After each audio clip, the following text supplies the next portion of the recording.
Kami dari kelompok 3 akan mempresentasikan materi tentang pemanfaatan. Saya sendiri Putri Khadijah sebagai moderator, dan teman-teman saya yang akan menyampaikan materi ada Mas Rohaini, Tri Yuni Silviani, Auliatun Nasihah, Abu Khotin, dan Maulubi Ihsan. Pembacaan yang pertama akan dibacakan oleh Mas Rohaini. Pemanfaatan. Kawasan pemanfaatan domain ketiga dalam teknologi pembelajaran adalah kawasan pemanfaatan. Sedangkan pemanfaatan adalah aktivitas menggunakan proses dari sumber untuk belajar. Di kawasan pemanfaatan meliputi 4 teori dan praktek, yaitu yang pertama, pemanfaatan media, yang kedua, difusi inovasi, yang ketiga, implementasi dan institusionalisasi, dan yang terakhir atau yang keempat, kebijakan deregulasi. Saya Tri Yuni Silviani akan menyajikan materi yang pertama, pemanfaatan media, yaitu penggunaan yang sistematis dari sumber belajar. Media berasal dari bahasa Latin, yaitu jamak dari medium, yang secara harfiah berarti perantara. Perantara atau pengantar sumber pesan dari penerima pesan. Media pembelajaran menurut Rahman ialah teknologi pembawa pesan yang dapat dimanfaatkan untuk keperluan pembelajaran.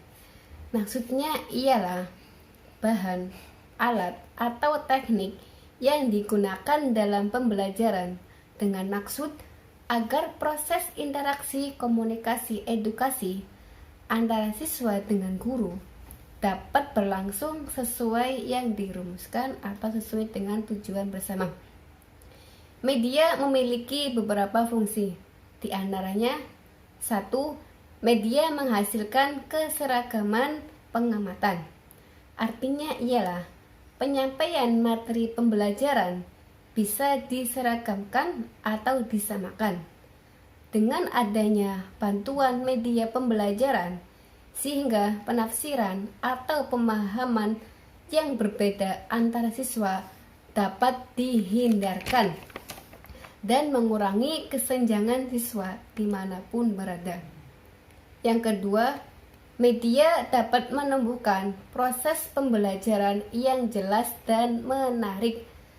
Artinya ialah dengan adanya media dapat menampilkan suara, gambar, gerakan, dan warna baik secara alami maupun dimanipulasi, sehingga membantu guru untuk menciptakan suasana belajar yang lebih hidup dan tidak menonton.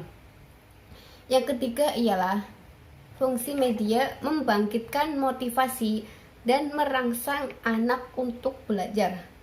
Maksudnya adalah dengan adanya media dapat menumbuhkan sikap positif dan semangat terhadap siswa, sehingga materi dalam proses pembelajaran siswa bisa memahami dan proses pembelajaran bisa lebih menarik dan mendorong siswa untuk mencintai ilmu pengetahuan dan gemar mencari sendiri sumber-sumber ilmu pengetahuan itu sendiri. Yang keempat, fungsi media adalah proses pembelajaran lebih interaktif. Artinya, dengan media akan menjadikan komunikasi dua arah secara aktif. Sedangkan tanpa media, guru cenderung bicara satu arah, yang akibatnya menimbulkan kebosanan pembelajaran pada siswa itu sendiri. Baik para dosen dan audiens yang dirahmati Allah, setelah kita memperhatikan atau menyimak tentang manfaat dan fungsi belajar, selanjutnya kita akan mengamati tentang jenis media belajar. Macam-macam jenis media belajar antara lain media visual, ada media audio, kemudian ada project still media, dan project motion media. Apa itu media visual? Media visual itu ialah semua alat yang digunakan dalam proses belajar yang bisa dinikmati lewat panca indera mata. Semisal ada grafik, ada diagram, ada cut, bagan, bisa poster, kartun, serta komik. Itulah pengertian media visual. Kemudian ada media audial atau media audio. Apa itu media audio? Yaitu alat media yang isi pesannya hanya diterima melalui indera pendengar saja. Tadi media visual melalui indera mata, sekarang media audio melalui indera pendengar. Contohnya seperti radio, tape record, laboratorium bahasa, dan sejenis lainnya. Selanjutnya, project still media. Apa itu project still media? Yaitu suatu media yang disesuaikan dengan potensi di suatu daerah, baik sekolah ataupun lokasi lain yang dapat dimanfaatkan sebagai media pengajaran.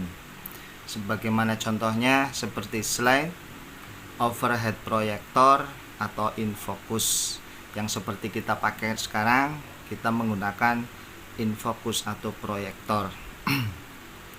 Kemudian ada selanjutnya yang keempat, project motion media. Apa itu project motion media? Media yang mampu menampilkan suatu gambar, suatu gambar, suara dan gambar. Jadi visual hanya dengan mata, audio dengan suara.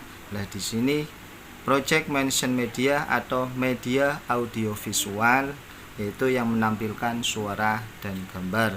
Sebagaimana contoh seperti kita lihat film, televisi, video, maupun komputer dan sejenis lainnya.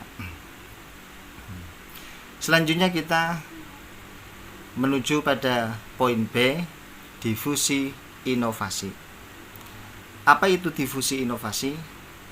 Difusi inovasi adalah proses berkomunikasi melalui strategi yang terencana dengan tujuan untuk adopsi.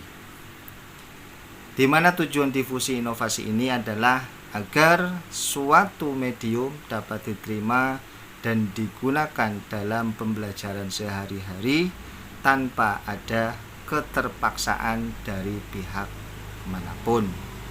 Itulah pengertian dan tujuan difusi inovasi. Untuk selanjutnya, langkah-langkah difusi yang kali ini akan disampaikan oleh beliau, Mbak Aulia. Kepadanya persilakan. Terima kasih.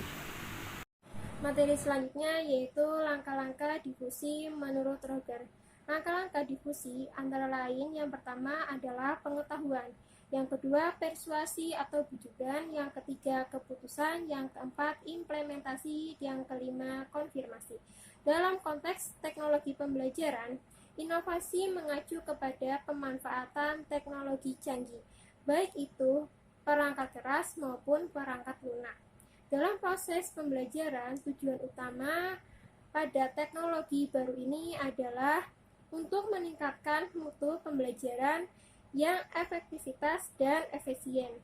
Metode dan strategi yang digunakan pun merupakan sebuah inovasi pembelajaran.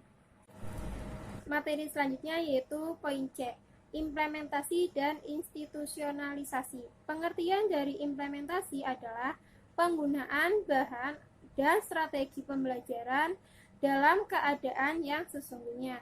Sedangkan pengertian dari institusionalisasi adalah penggunaan yang rutin dan pelestarian dari inovasi pembelajaran dalam suatu struktur atau budaya organisasi. Tujuan dari implementasi adalah menjamin pengguna yang benar oleh individu dalam organisasi. Sedangkan tujuan dari institusionalisasi ialah untuk mengintegrasikan inovasi dalam struktur dan kehidupan organisasi. Materi selanjutnya akan dilanjutkan oleh Saudara Mauludy Ihsan. Kebijakan dan regulasi. Kebijakan dan regulasi adalah aturan dan tindakan dari masyarakat atau wakilnya yang mempengaruhi difusi atau penyebaran dan penggunaan teknologi pembelajaran. Kebijakan dan peraturan biasanya dihambat oleh permasalahan etika dan ekonomi, kecenderungan dan permasalahan dalam kawasan pemanfaatan umumnya berkisar pada kebijakan dan peraturan yang mempengaruhi penggunaan, difusi, implementasi, dan pelembagaan. Masalah lain yang berhubungan dengan kawasan ini adalah bagaimana dan gerakan restrukturisasi sekolah dapat mempengaruhi penggunaan sumber belajar. Pertumbuhan yang pesat dari bahan dan sistem berasaskan komputer telah meningkatkan resiko politik dan ekonomi bagi yang akan mengadakan adopsi. Faktor-faktor yang mempengaruhi pemanfaatan di antaranya adalah sikap pembelajar terhadap teknologi, tingkat independensi pembelajar, dan faktor lain yang dapat menghambat dan mendukung media dan materi pembelajaran dalam konteks yang lebih luas. Kesimpulannya dari pemanfaatan ini yaitu berdasarkan pembahasan masalah dalam makalah ini, maka dengan ini dapat ditarik kesimpulan yaitu kawasan pemanfaatan meliputi pemanfaatan media, difusi inovasi, implementasi dan institusionalisasi, serta kebijakan dan regulasi. Kawasan pemanfaatan mempunyai jangkauan aktivitas dan strategi mengajar yang luas. Dengan demikian, pemanfaatan menuntut adanya penggunaan diseminasi, difusi, implementasi, dan pelembagaan yang sistematis. Namun hal tersebut dihambat oleh kebijakan dan peraturan. Fungsi pemanfaatan ini penting karena fungsi ini memperjelas hubungan pembelajar dengan bahan dan sistem pembelajaran. Demikian presentasi dari kami. Selanjutnya kami buka sesi tanya jawab. Sebelumnya kami tutup terlebih dahulu. Terima kasih. Wassalamualaikum warahmatullahi wabarakatuh.